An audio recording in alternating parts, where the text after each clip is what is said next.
Annabelle doll the ghost doll की असलियत जानने के लिए इस वीडियो को लास्ट तक देखना।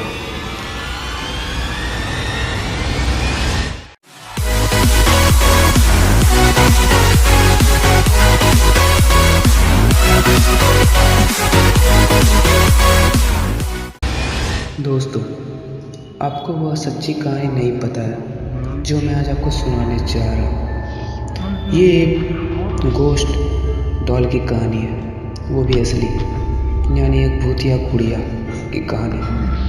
आपने आज से पहले जो भी गोश्त डॉल की कहानी सुनी होगी, हो सकती है वो सभी असली ना हो, लेकिन जिस गुड़िया के बारे में मैं आज आपसे बात करूँगा वो आज भी इस दुनिया में जीवित है।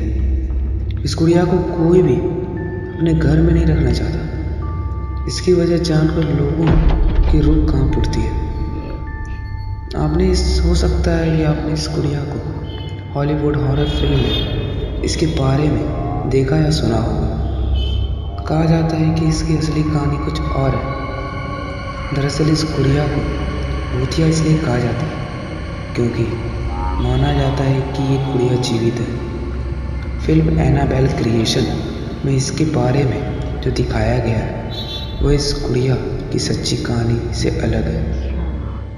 अमेरिकन लेखक जॉनी क्रुएल ने सबसे पहले अपनी एक रचना में इसका जिक्र किया था, लेकिन सच ये है कि बेहद रहस्यमयी यानी मिस्टीरियस ढंग से ये डॉल उनकी ज़िंदगी में आई थी।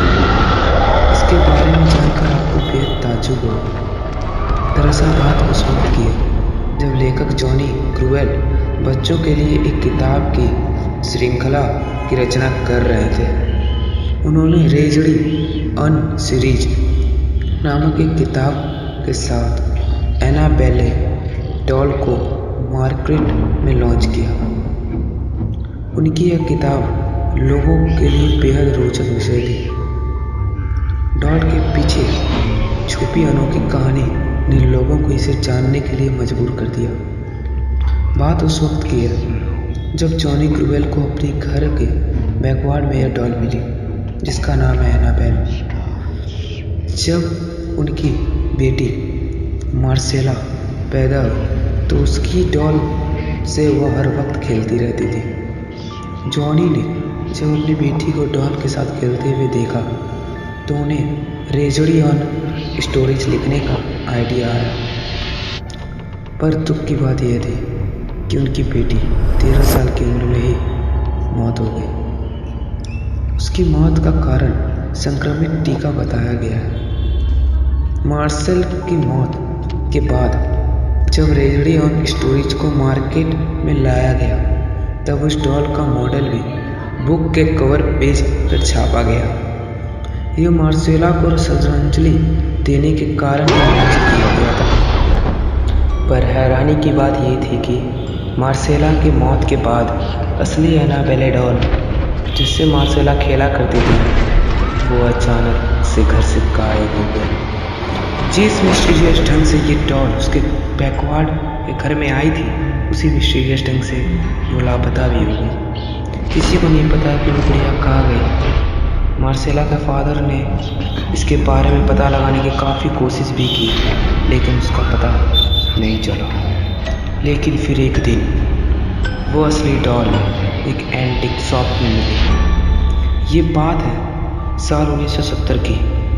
एक नर्सिंग स्टूडेंट जिसका नाम था डोना, उसकी माँ ने डोना को ये डॉल गिफ्ट की थी। लेकिन डोना ने डॉल को पाने के बाद से उसमें कुछ अजीब चीज़ें नोटिस की। डोना ने देखा कि डॉल अपने आप पोजीशन चेंज कर रही थी।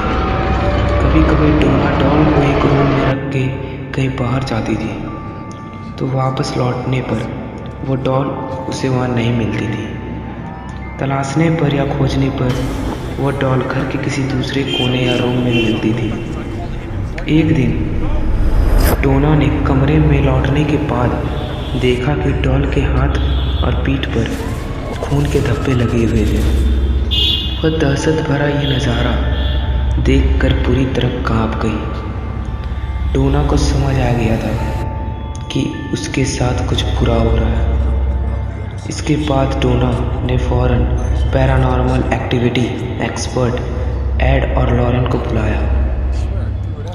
एड और लॉरेन ने जब पाया कि ये डॉल भूतिया है तब डोना और ज़्यादा डर गई। उसने उस गुड़िया को यानी डॉल को वहाँ से ले जाने के लिए कहा। एड और लॉरेन उस वक्त उस डॉल को अपने साथ कार में ऑकल्ट म्यूजियम में ले गए, लेकिन कार से जाते वक्त ही डॉल ने कुछ ऐसी हरकत शुरू कर दी जिसका अंदाज़ा उन दोनों को नहीं था।